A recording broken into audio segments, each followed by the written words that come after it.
La Biblia predice que viene una paz mundial y va a venir, pero escucha, va a ser una paz engañosa, va a ser un sentido falso de seguridad, va a ser la trampa más sutil y más engañosa que jamás ha sido colocada porque va a seducir al mundo y van a ser atrapados en ella y van a ser destruidos. Y la trampa está siendo establecida, psicológica, social, política, económica y religiosamente, y está trayendo al mundo. La paz internacional es el anzuelo para la trampa en la cual la raza humana va a ser atrapada para sentir la furia final y completa de la ira de Dios.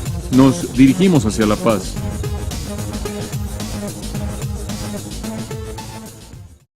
Este es un mensaje del pastor John MacArthur, traducido y predicado en español para el mundo de habla hispana. Ahora llegamos al estudio de la palabra de Dios y quiero que abran su Biblia en Apocalipsis capítulo 6.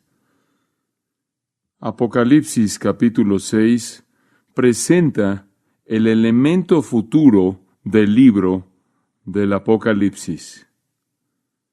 Ahora entramos a la profecía acerca del tiempo del fin. Vamos a estar aprendiendo tanto conforme estudiamos el capítulo 6 de aquí hasta el final de este gran libro. Hay verdad y aplicación en abundancia en cada versículo. No es solo un viaje místico al futuro, no es solo una mirada fascinante de algo que no tiene relevancia para el día de hoy, es muy práctico. Y vamos a permitir que el Espíritu de Dios lo aplique conforme avanzamos. En esta noche quiero hablarles de los 2 versículos del capítulo 6, porque este es el primer sello que se abre acerca del tema. Y el tema es la venida de la paz mundial. La venida de la paz mundial. En el versículo 1 leemos: Vi cuando el Cordero abrió uno de los sellos, y oí a uno de los 4 seres vivientes decir como con voz de trueno: Ven y mira. Y miré, y aquí un caballo blanco, y el que lo montaba tenía un arco, y le fue dado una corona, y salió venciendo y para vencer. Ahora usted recordará que en las escenas, en el capítulo 4 y 5, estamos en el cielo. Y en la escena del capítulo 4, vemos a Dios sentado en su trono. Después, al llegar al capítulo 5, Dios estira su mano y en su mano hay un pequeño pergamino, un rollo sellado con 7 sellos.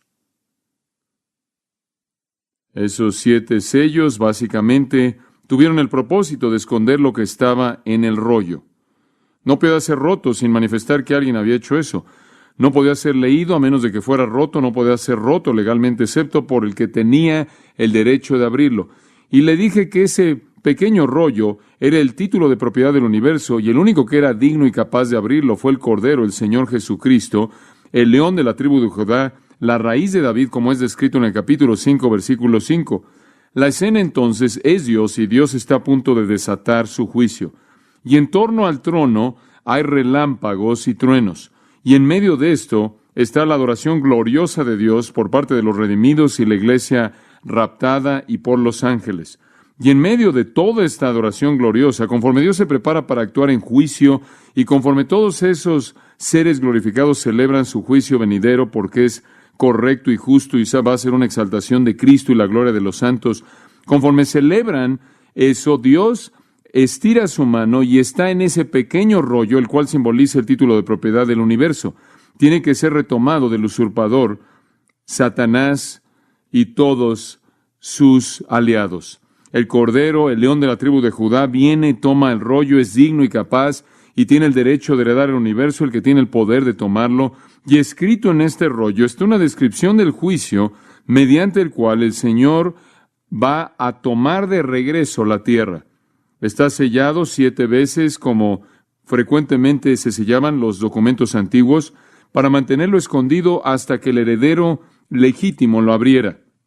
En la apertura de cada sello vamos a ver un drama, el drama desplegado, el drama del juicio venidero, conforme la ira de Dios se desarrolla y se derrama, y Él vuelve a tomar posesión de su universo. Ahora, el primer sello es abierto, como lo leímos en el capítulo 6, y cuando ese sello es abierto, un drama se desarrolla. Una de las 4 criaturas vivientes, las recordarán a partir de los capítulos 4 y 5, dice, como con una voz de trueno: ven y mira, y miré, y aquí un caballo blanco, y el que lo montaba tenía un arco, y le fue dada una corona, y salió venciendo y para vencer. Aquí está el primer sello. Este entonces es la descripción del primer acontecimiento, la primer característica del fin cuando el Señor vuelve a retomar su mundo. Durante muchos años, muchos cristianos han sido enseñados que las cosas en el mundo se están dirigiendo de manera inevitable hacia una guerra final. A todos se nos ha dicho que nos dirigimos hacia el Armagedón y que quizás nos dirigimos a un holocausto nuclear. Quizás eso es lo que Pedro tenía en mente cuando dice que los elementos se derretirán con calor ardiente, que toda nuestra sociedad y nuestro mundo se va a deteriorar y deteriorar y deteriorar hasta que el holocausto sea inevitable. El mundo, se nos ha dicho, va a caer en un caos mayor y mayor, más profundo, mayor confusión, desastre y muerte. Todos hemos oído del mensaje de condenación, el mensaje de la guerra que se incrementa, crimen, el colapso financiero, etc. Sabemos, inclusive las Escrituras lo dicen, que habrán guerras y temblores y hambres y plagas. Vemos al mundo que nos rodea y vemos a la gente preocupada por la manera en la que la sociedad vive, preocupada por las finanzas, preocupada por el alimento y la provisión de alimento, preocupada por el combustible y por la provisión de combustible, preocupada por el ambiente, por la contaminación. A todos se nos ha dicho que enfrentamos en estas áreas, las áreas de nuestro orden social y nuestro dinero y nuestro alimento y nuestro combustible y nuestro ambiente, que enfrentamos un día de condenación. Enfrentamos dilemas imposibles de superar que llevan al globo a un infierno viviente final. Estamos en una pendiente que va hacia la destrucción. ¿Pero realmente esa es la escena? Sí, en últimas, pero no temporalmente. De hecho, antes de que lo peor venga y vendrá, van a haber buenos tiempos. Creo que nos dirigimos hacia una paz mundial, una prosperidad mundial, hacia la seguridad mundial. Antes de que las cosas se pongan mal, van a mejorar. De hecho, muchos líderes mundiales están convencidos de esto. Muchos líderes mundiales, y usted puede leer de ellos o simplemente escuchar lo que se está transmitiendo por televisión, leer las revistas de noticias, inclusive en los periódicos. Muchos líderes mundiales están convencidos de que los problemas en nuestro mundo, los problemas de el alimento y combustible, la sociedad y el ambiente, estos problemas son tan serios y son algo tan crítico que están desviando la atención de las naciones del campo militar y toda la ingenuidad que ha sido derramada en los viajes espaciales, toda la ingenuidad que ha sido derramada en el desarrollo de armamento, en el desarrollo de armas, se va a mover hacia la sociedad y la economía y el ambiente y el alimento y el combustible, y el genio maravilloso del hombre, la inteligencia maravillosa del hombre, nos va a sacar de esta caída. El mundo, conforme lo ve usted en el día de hoy, está abriendo sus brazos. Oh, claro, hay problemas aquí y allá, siempre habrán problemas, pero el mundo realmente está deponiendo las armas porque tiene que concentrarse en lo que considera que son problemas más serios. El dinero, el orden social, el alimento, el combustible, el ambiente. La gente está atemorizada porque nuestro futuro está viéndose amenazado. Están muy preocupados por la calidad de vida. No están tan preocupados por las fronteras nacionales. Oh, y como dije, hay algunos lugares en donde todavía es un problema. Hay algo de amargura que es muy profundo y vemos lugares así. Pero en su mayoría, las grandes potencias del mundo se están apartando de la separación y pasando a la unificación. Estamos viendo la unificación de Europa, algo que quizás pensamos que nunca veríamos. Todos supusimos que la Unión Soviética se mantendría en la línea en la que estaba hasta el final y que sería el rey del norte y que descendería y destruiría y vencería a Israel. Hemos visto a Europa oriental y occidental unirse. Estamos viendo inclusive ahora cómo se están quitando esas barreras de comercio. Están hablando de una moneda en común. Están hablando de eliminar todas las barreras de comercio para facilitar una economía en común, de tal manera que los ricos puedan ayudar a los pobres para que se vuelvan más ricos. Están preocupados por la medicina, están preocupados por la salud, están preocupados por todas esas cosas y motivados por esas preocupaciones, quieren quitar todas las barreras que puedan, inclusive aún en nuestra parte norte del hemisferio occidental en donde vivimos. Un esfuerzo tremendo, tremendo se está llevando a cabo en los diferentes pensadores de nuestro mundo para pensar en medios mediante los cuales la unificación del mundo puede ocurrir. Robert Mueller ha sido llamado el filósofo de las Naciones Unidas y su profeta de la esperanza. Mueller ha servido a las Naciones Unidas durante 33 años y ha desarrollado misiones, ha estado en misiones diplomáticas por todo el mundo. Hoy es el asistente del secretario general de las Naciones Unidas. Él está a cargo de coordinar el trabajo de 32 agencias especializadas y programas mundiales para las Naciones Unidas. Él tiene que ser uno de los hombres más informados en todo el mundo. Y Mueller está convencido, y cito, de que no habrá una tercera guerra mundial entre las grandes potencias, fin de la cita, sino que en lugar de esto, él dice, nos dirigimos a una nueva era, un nuevo mundo, un nuevo Génesis, a un verdadero renacimiento global en donde Dios permanece político, moral, espiritual para hacer de este planeta que dure lo más que se puede, lo que siempre hemos querido que sea el planeta de Dios, fin de la cita. Él dice ser un buen católico. Su Dios, no obstante, no es el Dios personal de la Biblia, sino la fuerza cósmica que está trayendo la unión de todo el mundo. Y como puede ver, la gente cree que esto es todo lo que tenemos. Creen que la Tierra es lo único que existe. ¿Entiende eso? Creen que vamos a tener que aferrarnos a esto porque es lo único que existe. Esos son aquellos que son evolucionistas, creen que tenemos que preservarlo. Se preocupan por lo que usted hace con él. Y yo pensé, conforme estudiaba esto, si piensan que vamos a echar a perder esta Tierra, espera hasta que veas lo que Jesús va a hacerle. Este es un mundo desechable, pero no saben eso. Este es un planeta que se consume. Este es un planeta que está listo para ser consumido, pero no lo saben.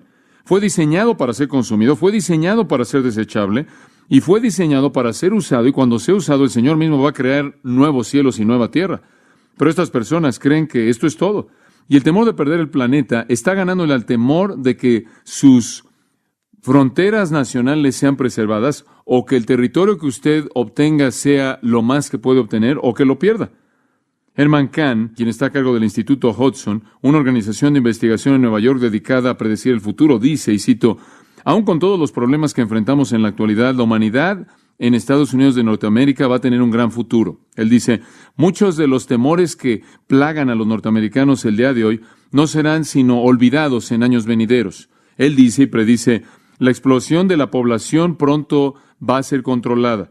La tasa de nacimiento va a caer y la población del mundo se va a estabilizar en alrededor de 10 billones. El mundo no se está quedando sin recursos naturales debido a que provisiones inmensas se encuentran sin ser tocadas en el espacio y en los océanos de la Tierra. Tenemos suficiente energía y nunca se nos va a acabar el combustible fósil debido a que hay suficiente carbón por sí solo para durar cientos de años. Además del poder nuclear, también hay energía solar y calor térmico que está abajo de la superficie de la Tierra en casi un potencial ilimitado que apenas hemos comenzado a desarrollar. Todos los problemas de contaminación que ahora parecen ser tan serios eventualmente serán resueltos. La tasa de inflación va a caer por debajo del 5% y va a haber una explosión económica mundial. Las computadoras van a ser la clave para gran parte de lo que acabamos de mencionar y la ingeniería genética hará que el alimento sea suficiente y barato al desarrollar nuevas plantas que sean comestibles, que puedan ser cultivadas en agua salada. Fin de la cita. Él no está solo. Hay muchos, como él, líderes y analistas que creen que toda la energía y toda la atención y toda la inteligencia creativa fluyendo al problema está invirtiéndose en resolver el problema en nuestro mundo y nos van a llevar a una edad en la que el hombre pueda pensar que es una edad, una época de utopía, una época de paz y una época de prosperidad. Hemos probado algo de esto, ¿no es cierto?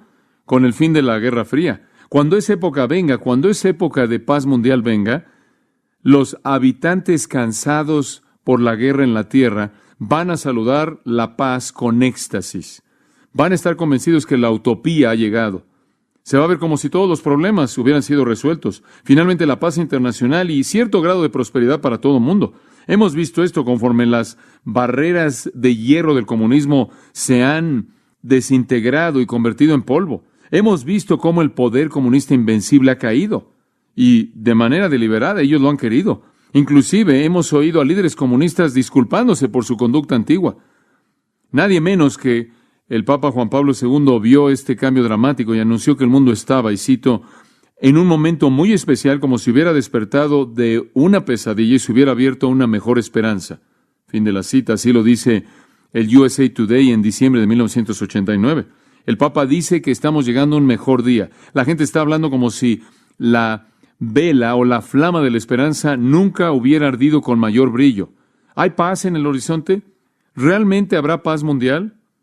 ¿Realmente evadiremos una tercera guerra mundial y entraremos en una época de prosperidad, con barreras comerciales cayéndose, con una facilidad de entrar y salir de los lugares en este mundo y ser aceptados? ¿Habrá una ecualización? ¿Va a haber una situación en la que la economía va a estabilizarse de tal manera que los ricos van a compartir con los pobres y los sabios con los insensatos? Y la respuesta es sí.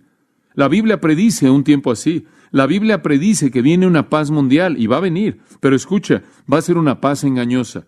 Va a ser un sentido falso de seguridad.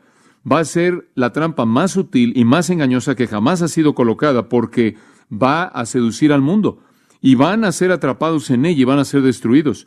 Y la trampa está siendo establecida, psicológica, social, política, económica y religiosamente, y está trayendo al mundo. La paz internacional es el anzuelo para la trampa en la cual la raza humana va a ser atrapada para sentir la furia final y completa de la ira de Dios. Nos dirigimos hacia la paz. En un discurso al pueblo norteamericano, el presidente Bush dijo esto: estamos comenzando una nueva era. Esta nueva era puede estar llena de promesa, una era de libertad, un tiempo de paz para todos los pueblos. Pero si la historia nos enseña algo, es que debemos resistir la agresión, o de lo contrario destruirá nuestras libertades, porque el apaciguamiento, la paz, no funciona. Él está diciendo que debemos mantener cierto nivel de fortaleza en esto, pero nos dirigimos a la paz. Meses antes de eso, Mikhail Gorbachev, ya de manera optimista, dijo, y cito, estamos viendo un orden mundial en el cual la existencia pacífica y la cooperación benéfica mutua basada en la buena voluntad serán las normas universales. Todo el mundo está hablando de paz mundial. Y bien haríamos en recordar que una confianza optimista de que la paz se aseguró caracterizó a Europa precisamente antes de la Segunda Guerra Mundial. Sir Winston Churchill nunca creyó la oferta de Hitler de vender la paz. La biografía de William Manchester de Sir Winston Churchill nos confronta con los recordatorios desagradables y aterradores de Hitler, un hombre que se acercó mucho a ser el anticristo, sin embargo engañó al mundo con sus promesas de paz. Escuche lo que Manchester escribió, y cito, Thomas Jones, quien había estado entrando y saliendo de Whitehall por un cuarto de siglo, escribió en su diario, todo tipo de personas que han conocido a Hitler están convencidos de que es un factor de paz. Él no busca guerra, sino amistad. Al ver a los medios masivos de comunicación después de haber estado en cercanía con Hitler durante una hora, después de haber estado una hora de cerca hablando con Hitler, Lloyd George dijo que él lo consideraba el alemán más grande que estaba vivo. Y un año más tarde escribió, solo desearía que hubiéramos tenido un hombre de su calidad suprema encabezando todos los asuntos de nuestro país el día de hoy. Fin de la cita. Y está hablando de Hitler. Las metas nazi inclusive fueron aplaudidas por cleros anglicanos, un grupo de los cuales expresaron, y cito, la admiración sin límites del lado moral y ético del programa nazi muestran una postura clara para la religión y el cristianismo y sus principios éticos. Fin de la cita. Sir John Simon, el secretario de Relaciones Exteriores de Su Majestad de 1931 a 1935, vio en Hitler no arrogancia, sino un hombre más bien temeroso y no preocupado por los asuntos en Europa Occidental. Y más tarde describió a Hitler, al rey Jorge, y cito, como una Juana de Arco austriaca con un bigote. Fin de la cita. Arnold Toynbee, igualmente asombrado por el líder, declaró que él estaba convencido de la sinceridad de Hitler al desear la paz en Europa y la amistad cercana con Inglaterra. Hablamos de ser engañados. Y Churchill nunca fue engañado por Hitler, pero él estuvo casi solo. El engaño fue prácticamente universal y casi todo mundo interpretó de manera equivocada a Hitler y cayeron en su paz falsa y fueron matados. Y va a suceder de nuevo, nada más que ahora no va a ser Hitler, sino que será el anticristo. Y toda persona creerá que él quiere paz y será la siguiente Juana de Arco, con o sin bigote. Realmente creo que la apertura política de Europa Oriental y la apertura política del mundo se acerca más hacia la paz falsa del anticristo que la verdadera paz de Jesucristo. La religión también va a ser un factor. El ecumenismo religioso también va a ser un factor en esta unidad global. Toda persona se va a unir con el propósito de tener metas científicas y médicas y económicas y alimento y todas estas cosas de las que hablamos. Pero también creo que la religión tiene que involucrarse en esto, porque la religión puede apartar a la gente. Entonces, de alguna manera se tienen que derribar las barreras entre las religiones. El ecumenismo religioso es un jugador clave en esta unidad global. La religión ha dividido a la gente. Ha habido una enemistad profunda a lo largo de la historia entre católicos y protestantes, hindúes y musulmanes y demás y demás. Y si esto va a suceder, una tolerancia global en una paz mundial, las religiones van a tener que aceptarse abiertamente las unas a las otras. Van a tener que ignorar la doctrina y van a tener que ignorar las diferencias tradicionales. Y van a tener que formar una especie de fuerza religiosa, particularmente si todo, en cierta manera, va a ser controlado por el anticristo. Y bueno, está sucediendo. Hay tantas ilustraciones que podríamos dar y estar aquí horas, simplemente al darles ilustraciones prácticas del movimiento hacia la religión, una religión mundial, hacia la tolerancia de todo. Y por cierto, al mismo tiempo, debo decir, a manera de paréntesis, intolerancia hacia el cristianismo verdadero. Esa intolerancia hacia el cristianismo verdadero va a escalar en este proceso. La hostilidad hacia nosotros va a escalar, pero creo, como lo he señalado, que la iglesia es arrebatada antes de que la paz falsa venga, y entonces estaremos fuera del camino y pensarán que la barrera más grande ha sido quitada. Permítame darle algunas ilustraciones.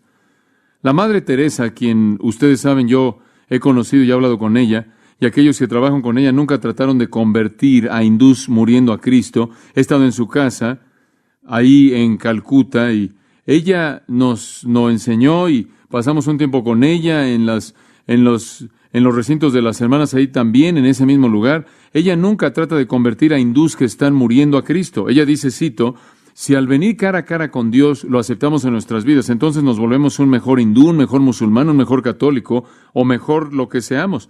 Lo que Dios es en tu mente lo debes aceptar. Fin de la cita. Realmente no le importa si usted es hindú, musulmán, católico, lo que sea, siempre y cuando usted venga cara a cara con Dios, lo que quiera decir con eso. Uno de los escritores católicos más leídos de nuestra época es un hombre llamado Tomás Merton. Si usted ha estado cerca de algún católico que en cierta manera están en el extremo místico del catolicismo, han hablado de él. Él es un escritor muy, muy influyente, y él tiene una calidez y pasión en él que lo hace muy creíble. Un mes antes de su muerte, Merton le dijo a una congregación ecuménica de representantes de varias religiones en Calcuta, y cito, mis queridos hermanos, ya somos uno, pero imaginamos que no lo somos. Y lo que tenemos que descubrir es nuestra unidad original. Fin de la cita. Lo que él está diciendo es que tenemos barreras artificiales, realmente somos uno, todos nosotros, independientemente de qué religión seamos. Él estaba haciendo un eco del sentimiento de la Madre Teresa y lo que muchos otros católicos, incluyendo papas, han estado diciendo por mucho tiempo. Hay muchos católicos que en la actualidad están involucrados en la intolerancia de la meditación trascendental, zen, yoga, el misticismo oriental. Un hombre llamado el cardenal Ratzinger, un guardián vaticano de ortodoxia católica, publicó una carta de 23 páginas a mediados de diciembre de 1989 a 3,000 obispos católicos romanos. Y en esa carta, la declaración que él hizo, la cual fue aprobada por Juan Pablo II, en esa carta no condenó el misticismo oriental o la meditación de la nueva era o la técnica yoga, sino que de hecho sugirió, y cito, tomar de ello lo que es útil. Fin de la cita. Juan Pablo II públicamente ha alentado una actitud así sincretista. En las universidades de Calcuta y Nueva Delhi, en su visita de 1986 a la India, el Papa le dijo a audiencias hindús, y cito, que la misión de la India es crucial debido a la intuición de la India de la naturaleza espiritual del hombre. De hecho, la contribución más grande de la India al mundo puede ser ofrecerle una visión espiritual del hombre. Y el mundo bien hace en asistir con disposición, en poner atención de manera dispuesta a esta sabiduría antigua para encontrar enriquecimiento para la vida humana. Fin de la cita. Esa es una declaración increíble, ¿no es cierto? de alguien que supuestamente debe ser la cabeza de la verdadera iglesia, acerca de una religión idólatra que adora demonios en la India. Otro líder mundial muy importante es un hombre llamado, con el título Dalai Lama. Su santidad el Dalai Lama, quien es Dios para la mayoría de los budistas tibetanos, ha sido bien recibido, claro, por católicos romanos alrededor del mundo.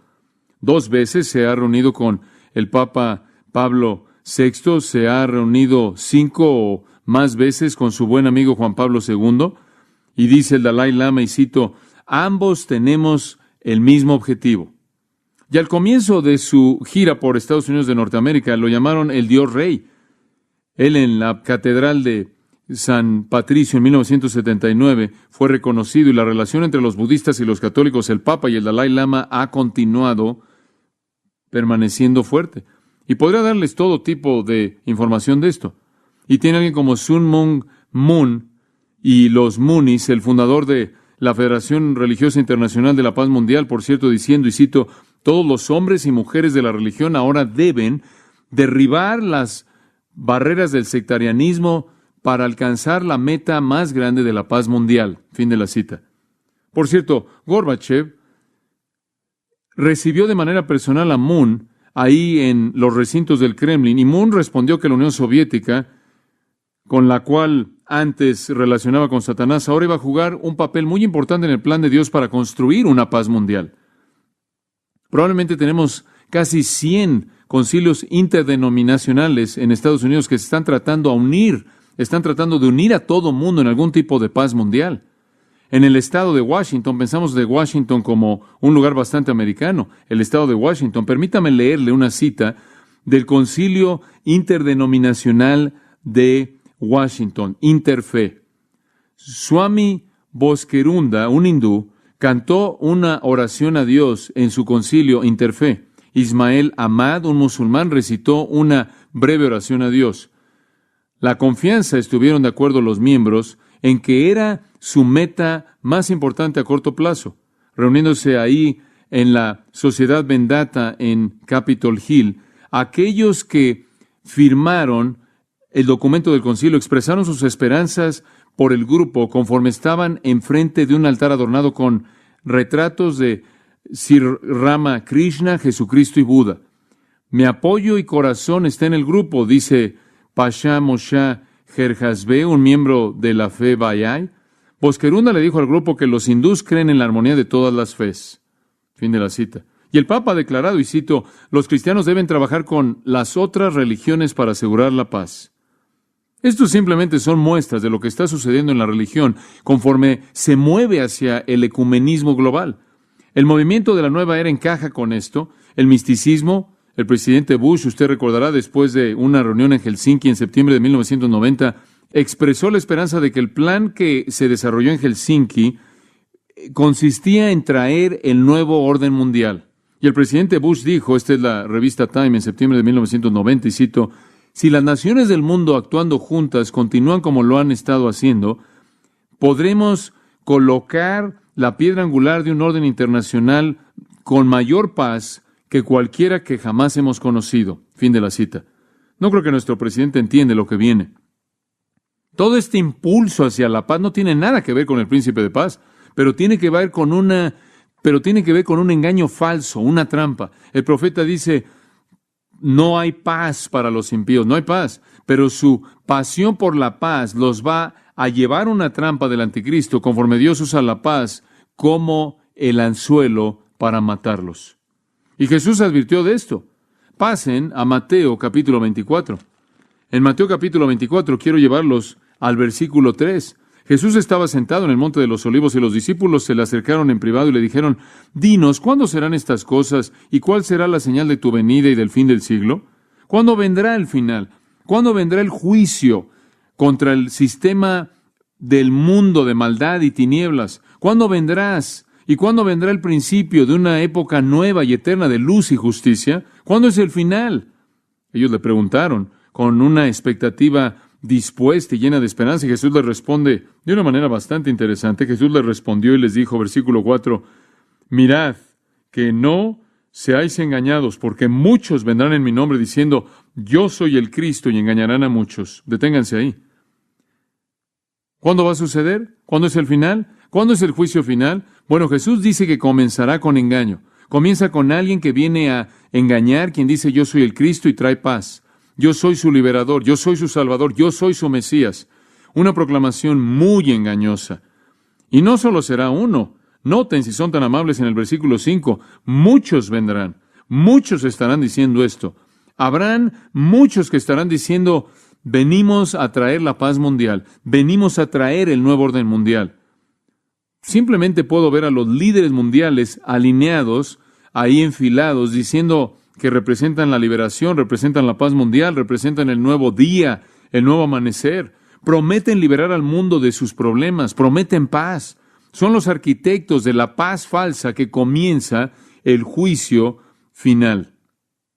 Y eso no dura mucho. Observa el versículo 6. Y oirán de guerras y rumores de guerras. Y versículo 7.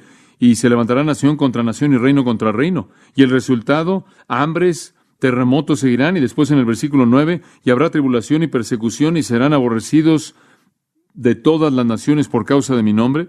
Y lo que usted tiene aquí, y no vamos a entrar a los detalles, es que Jesús está diciendo, ¿cuándo va a suceder? Primero va a haber un engaño, y ese engaño será seguido durante una época en la que llamamos la tribulación, con guerras, con hambres, con desastres naturales, con persecución. Y aún con todo lo que está pasando, ahora sigue esto, versículo 11, muchos falsos profetas se levantarán y engañarán a muchos.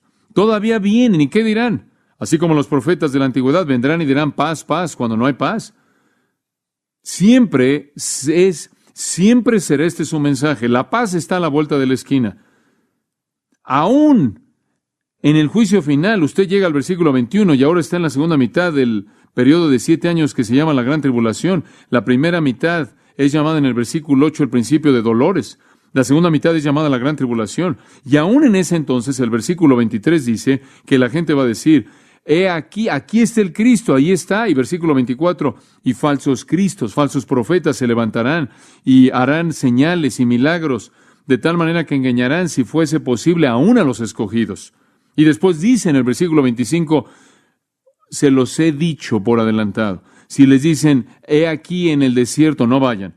Si dice, ahí está escondido, ahí en los cuartos interiores, no le crean. Escuche, desde el tiempo del comienzo del periodo de tribulación, el tiempo del final después del rapto de la iglesia en adelante, va a comenzar con una paz falsa.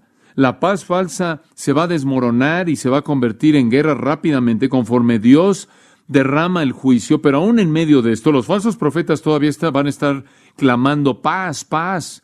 Aún con todas las señales que proceden en el día final del Señor, el cual es al final de la tribulación, cuando la furia completa de Dios sea desatada, aún con todas las señales llevando hasta eso, con las guerras y con los hambres y con la pestilencia y las plagas y todos los desastres naturales, aún con todo el holocausto que está volando alrededor de todo mundo, por todos lados, la gente todavía va a ser engañada acerca de este asunto de la paz. Es un clamor tan desesperado. Y le voy a decir esto, una vez que la prueben al principio y después se desmorone, van a buscar de manera desesperada recuperarla. Primera de Tesalonicenses capítulo 5 nos lleva al borde del día del Señor, al límite del día del Señor, al final de la tribulación. Y dice en el capítulo 5, versículo 3, que mientras que están diciendo paz y seguridad, entonces vendrá destrucción, y vendrá repentinamente, como los dolores de parto vienen a una mujer con hijo y no escaparán. Todos estarán diciendo paz y seguridad y la destrucción vendrá el día del Señor. Mateo capítulo 24 nos lleva del principio del tiempo que llamamos la tribulación hasta el regreso de Cristo. La primera fase, simplemente para que lo entienda, es esta paz engañosa que es presentada por salvadores engañosos y supuestos pacificadores, cristos engañosos que se desmoronan y se convierten en guerra. Pero aún conforme el periodo entero escala de guerra a hambre, a desastres naturales y pestilencias, aún en medio de la abominación desoladora, la profanación del templo, aún a lo largo de las persecuciones que vienen hasta el borde, hasta el punto del límite del día del Señor, cuando la señal del Hijo del Hombre aparece en el cielo y Jesús está listo para regresar y el cielo se oscurece y toda la gente clama porque las rocas y los montes les caigan delante y los oculten delante del rostro de Cristo para esconderlos de Él. Hasta ese momento, La gente que pensó en organizar la primera paz estará clamando la paz, bien, la paz está de regreso, y habrá gente que lo cree.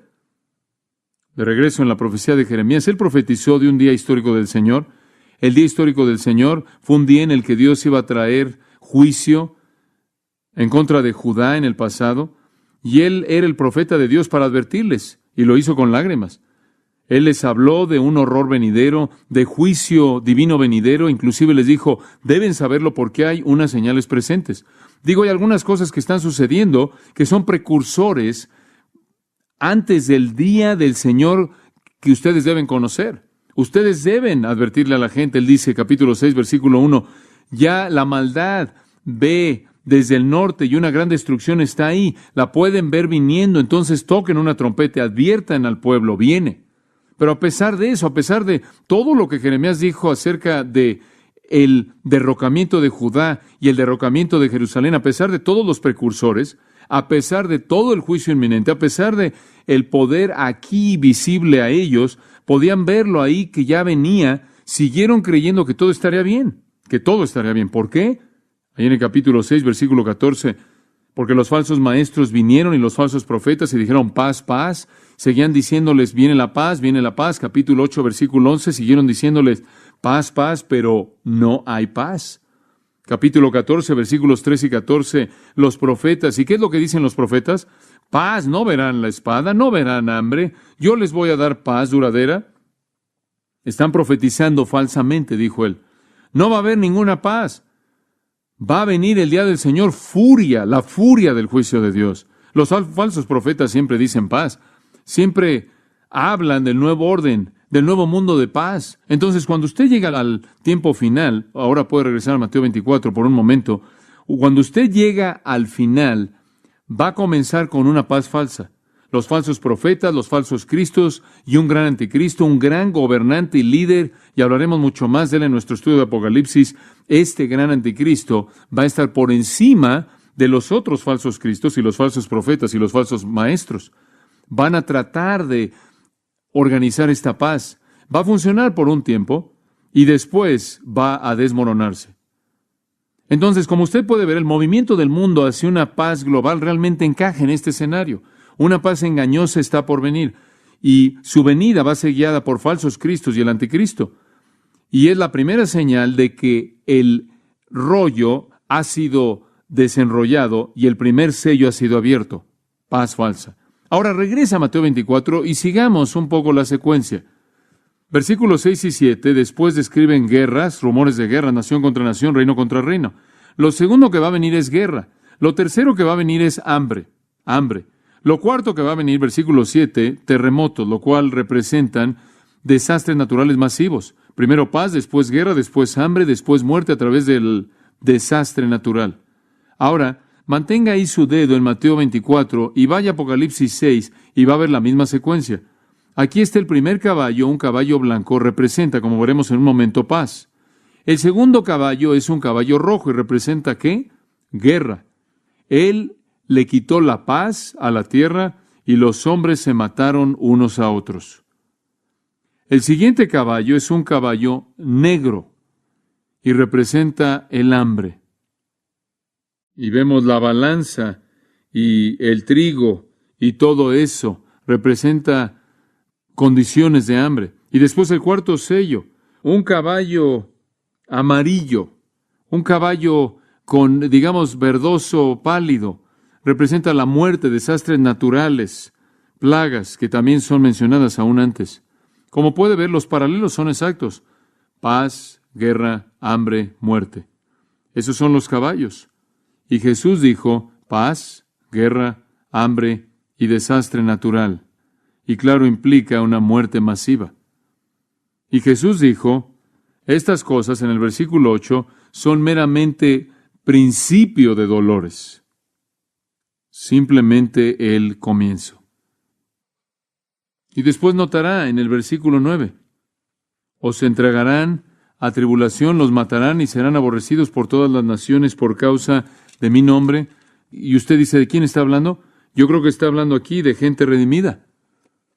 Bueno, dice usted, pensé que la iglesia había sido arrebatada. Sí, yo creo que sí lo fue, pero también creo que tan pronto como ese periodo de tiempo comience, va a haber una conversión que se lleva a cabo.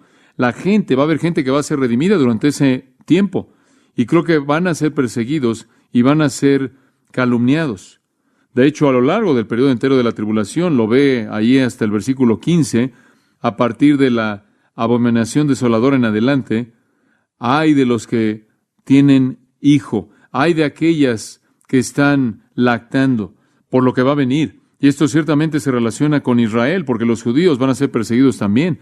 Pero menciona a los elegidos ahí en el versículo 24, aquellos que serán redimidos, que también serán perseguidos. Entonces va a haber un ataque, una matanza contra los verdaderos creyentes y contra Israel. Ahora quiero que observe aquí que hay una secuencia muy importante. Usted tiene un paralelo de los primeros 4 en Mateo, como lo son los primeros 4 sellos en Apocalipsis 6. El quinto sello en Apocalipsis 6 son los mártires bajo el altar. Y el quinto componente aquí en Mateo 24 es que os entregarán a tribulación y os matarán. Es lo mismo. Es la matanza en el capítulo 24 de Mateo que da lugar a los mártires en Apocalipsis 6. Entonces la secuencia es la misma: paz, guerra, hambre, muerte, martirio. Así es en Mateo 24, así es en Apocalipsis 6. Lo que detona la persecución, lo que realmente la echa a andar de manera plena, es el versículo 15. Por tanto, cuando veáis en el lugar santo la abominación desoladora de que habló el profeta Daniel. Esto es, cuando el anticristo se presenta a sí mismo por quien realmente es y profana el templo y trata de comenzar a destruir a los judíos junto con cualquier otra persona que se identifica con Dios. Entonces los 5 sellos lo llevan hasta el 6º sello, lo cual introduce o presenta la segunda venida de Cristo, y el 7º sello es su venida y su juicio final. Entonces, los paralelos son idénticos. Si usted lee Apocalipsis 6, los primeros 4 son iguales. El quinto ahí, mártires bajo el altar, el quinto componente aquí es martirio. El 6º sello en Apocalipsis 6, como veremos, el cielo se oscurece, la señal del cielo del hombre. Eso es exactamente lo que usted ve aquí en el versículo 29. Entonces, la secuencia es la misma, absolutamente coherente. Ahora, primero habrá paz. Eso es en lo que nos queremos concentrar. Regresemos a Daniel 9 por un momento y trataremos de concluir con esto. Daniel 9. En los versículos 24 al 27, usted tiene un texto muy importante. Y dice en Daniel 9, 26, después de las 62 semanas, son semanas de años. Usted recordará a partir de nuestro estudio de Daniel que regresamos a Daniel en nuestro estudio y lo relacionamos con 1 Tesalonicenses también. 62 semanas han pasado, el Mesías será quitado. 62 semanas de 7 años. Dios había profetizado, de regreso en el versículo 24, 70 semanas decretadas en Israel. 70 semanas para traer la justicia eterna. Comenzó, como usted recordará, con el rey llamado Artajerjes, y fue 70 veces 7, o 490 años. 483 años, a partir de ese decreto, hasta el día mismo en el que Jesús vino a la ciudad de Jerusalén, las primeras 69 semanas fueron cumplidas. Ahora, eso nos deja con una semana, un periodo de 7 años más bien.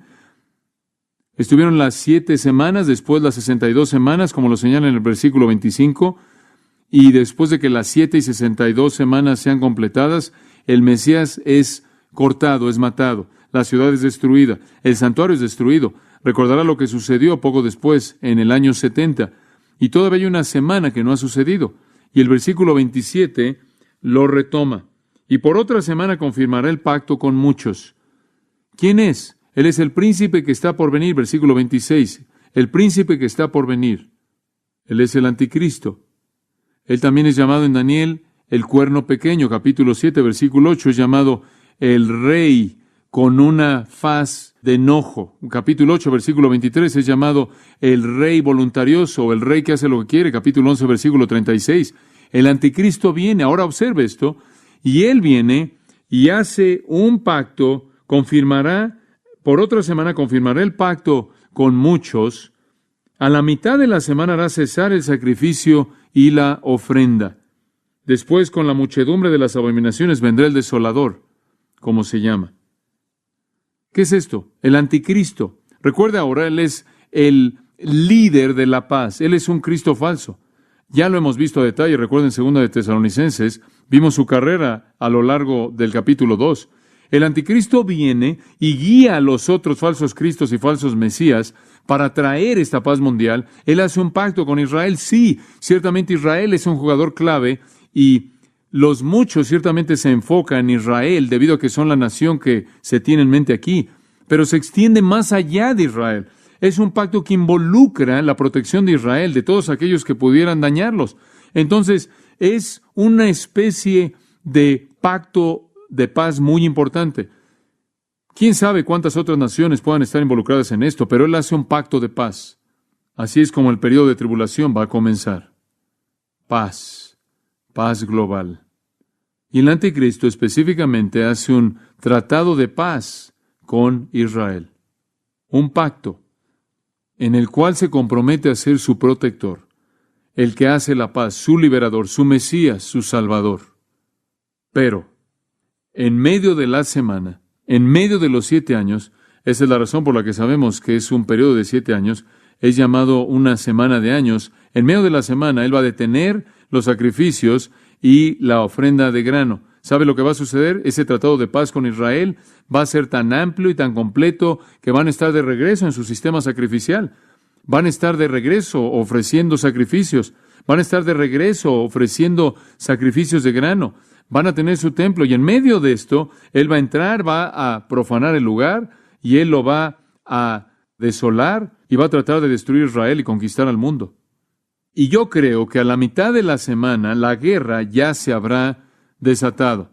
No creo que la paz va a durar los 3 años y medio completos. Las guerras y los rumores de guerras ya habrán comenzado, pero estamos seguros de que se va a desatar cuando el anticristo profane el lugar santísimo conforme se presenta a sí mismo como Dios, y veremos más de eso en el futuro en Apocalipsis, para ser adorado por el mundo entero, y eso lleva al mundo a una guerra masiva que en últimas termina en el Armagedón.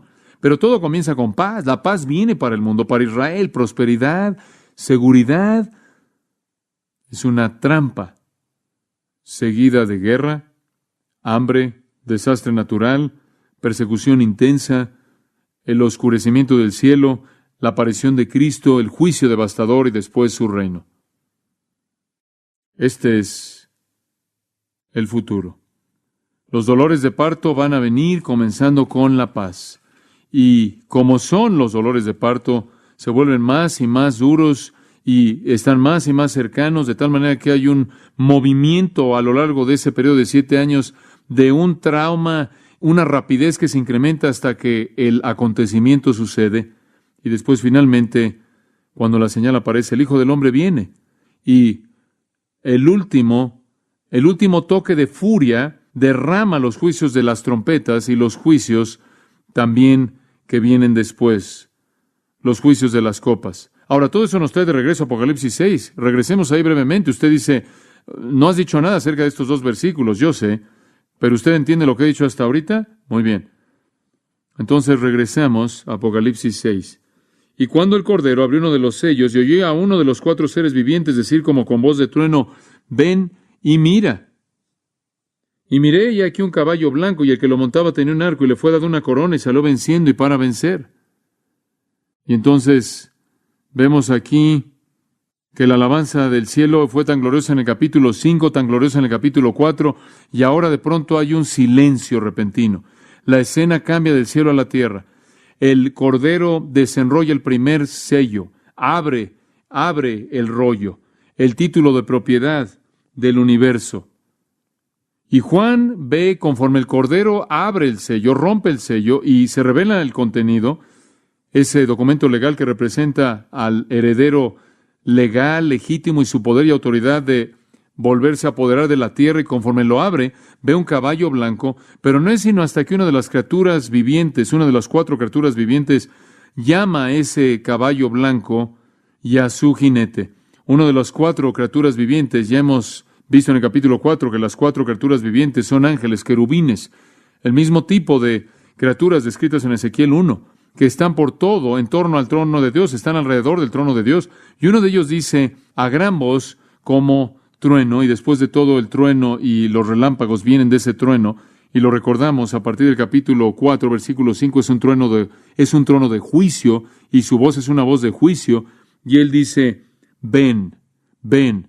Inmediatamente un caballo blanco viene con un jinete, y usted dice, bueno, ¿qué es esto? Bueno, los caballos aquí están asociados con la guerra. Me gustaría tener el tiempo de hacer una pequeña teología del caballo, pero no podemos. Los caballos representan poder, magnificencia, majestad, conquista. Y aquí viene este caballo y viene un jinete montándolo. No necesariamente es una persona, porque el caballo rojo y su jinete, y el caballo negro y su jinete, y también el caballo amarillo pálido o verde y su jinete, como algunos lo han designado, tampoco son una persona. Son representantes, estos representan algo y veremos eso. Simplemente una nota aquí, al margen.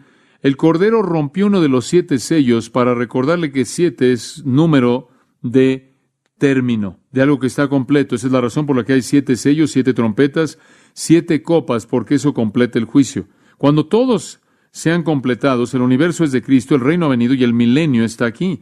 Todos estos acontecimientos también ocurren en un periodo llamado la tribulación, el cual es una semana, la 70ª semana de Daniel, un periodo de 7 años. Jesús, como dije, la dividió en 2 partes, los dolores de parto la primera mitad y la gran tribulación la segunda mitad, separándola, la abominación desoladora, la cual es cuando el anticristo profana el templo en Jerusalén, y él hace que la persecución se desate y trata de destruir Israel y se levanta como Dios que debe ser adorado por todo el mundo. Y como vimos en la primera mitad, generalmente usted tiene 4 sellos, los cuales son paz, guerra, hambre y desastre, que trae muerte. El 5º sello, la abominación dispara la persecución y después el 6º y 7º sello traen el fin. La mitad de este periodo es designada como 42 meses, Apocalipsis 11:2 y Apocalipsis 13:5, y aún es designada como 1260 días, en Apocalipsis 11:3 y 12:6. Entonces, el periodo de tiempo está establecido. Tienen que ser 7 años, porque inclusive se nos dan meses y días para poder ver cuál es la mitad. Multiplíquelo por 2 y son 7 años.